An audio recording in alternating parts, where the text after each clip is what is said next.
Hey everyone, welcome back to the Home Farm Illinois. I'm Keely and this video is a step-by-step tutorial on how to make a delicious and easy homemade sandwich bread. The first thing you are going to want to do is make sure that you have a stand-up mixer fitted with a dough hook. Our first ingredient is 1 2/3 cups warm water. You will only need about half of this as you will need it for the next step. Our next ingredient is instant yeast. You will need 2 1/4 teaspoons of instant yeast.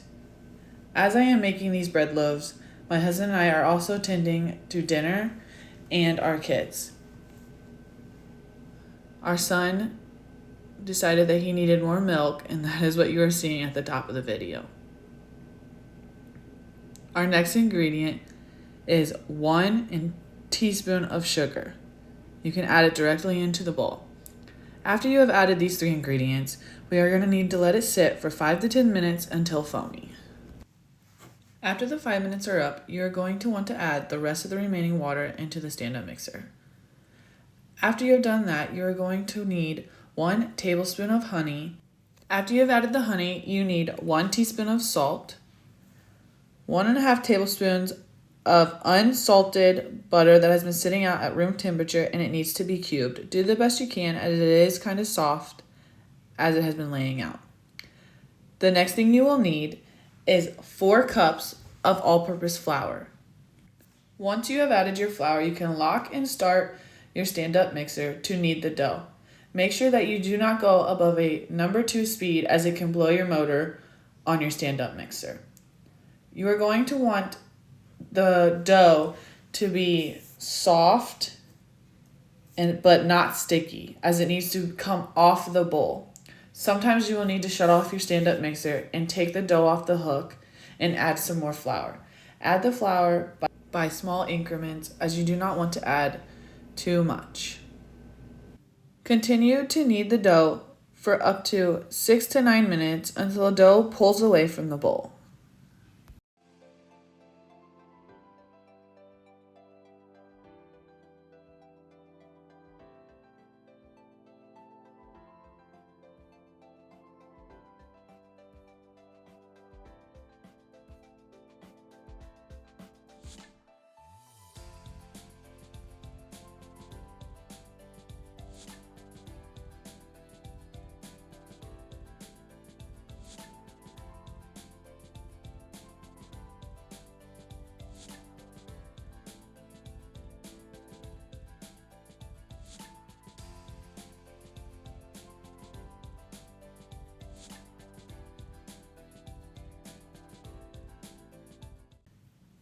After your dough is finished kneading, you are going to want to get a lightly greased mixing bowl. Transfer your dough into the mixing bowl.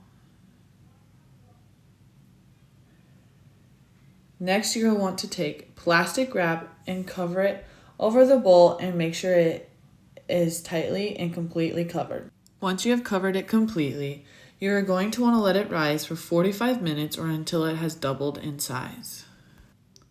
After your 45 minutes are up, take the plastic cover off.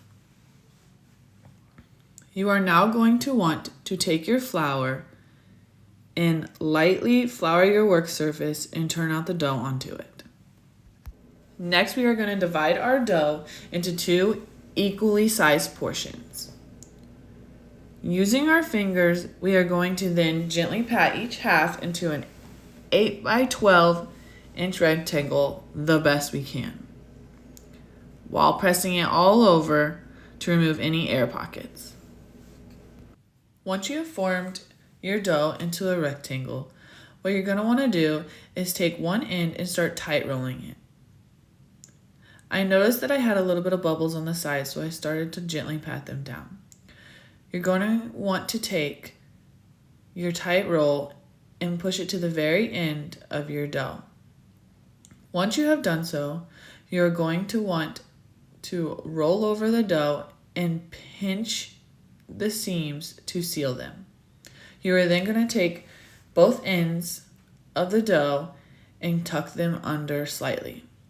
After, you are going to put your dough log into your lightly greased pan, seam side down. You are going to repeat this for your second portion of your dough. After your dough has formed, you are going to take a loaf pan and place your dough inside of it. You will then grab plastic wrap and spray it with cooking spray.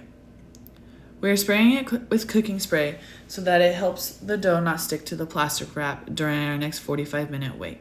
You are then going to repeat this process with your second portion of dough. Once both pans are covered, we are now going to let them rest for 45 minutes, and while you wait, preheat your oven to 390 degrees and adjust your oven rack to the lower middle position. Our 45-minute wait is over.